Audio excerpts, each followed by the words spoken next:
Parehong nangako sina Pangulong Ferdinand Marcos Jr. at Ukrainian President Volodymyr Zelensky na higit pa nilang palalalimin ang ugnayan ng Pilipinas at Ukraine kung saan tinalakay nila ang pagpapalakas ng kooperasyon sa food security, agrikultura at digitalization.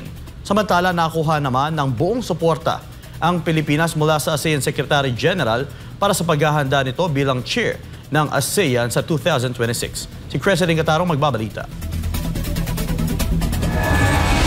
Muling pinagtibay ni Pangulong Ferdinand Marcos Jr. ang ugnayan ng Pilipinas at Ukraine sa isang tawag sa telepono kay Ukrainian President Volodymyr Zelensky nitong Huwebes. Sa kanilang pag-uusap, tinukoy ng dalawang lider ang food security, agrikultura at digitalization bilang pangunahing larangang maaaring palawakin ang kooperasyon ng dalawang bansa. Huling bumisita si Zelensky sa Malacanang noong 2024 kung saan inanunsyo niya ang pagbubukas ng embahada ng Ukraine sa Maynila.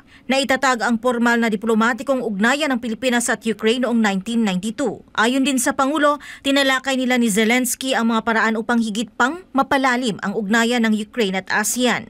Kasabay ng paghahanda ng Pilipinas para sa Association of Southeast Asian Nations o ASEAN chairship nito sa susunod na taon. Samantala, malugod na tinanggap ng Pangulo si ASEAN Secretary General Dr. Cao Kim Horn sa Malacanang Palace nitong Huwebes. Si Dr. Cao ay nasa Pilipinas mula Nobyembre 27 hanggang 28 para sa isang working visit na layong ipakita ang buong suporta ng ASEAN sa paghahanda ng bansa para sa chairship nito sa 2026.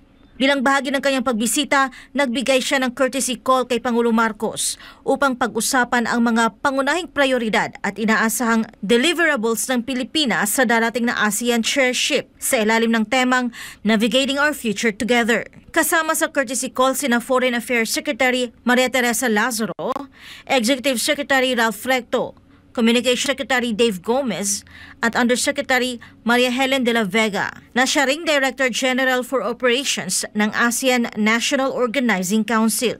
Sa formal launch ng ASEAN Philippines 2026 noong Nobyembre 14, binigyang din ni Marcos na tututok ang pamumuno ng Pilipinas sa tatlong pangunahing layunin: ang peace and security anchors, prosperity corridors at people empowerment. Para sa Diyos at sa Pilipinas kong mahal, ito si Creseline Catarong, SMNI News.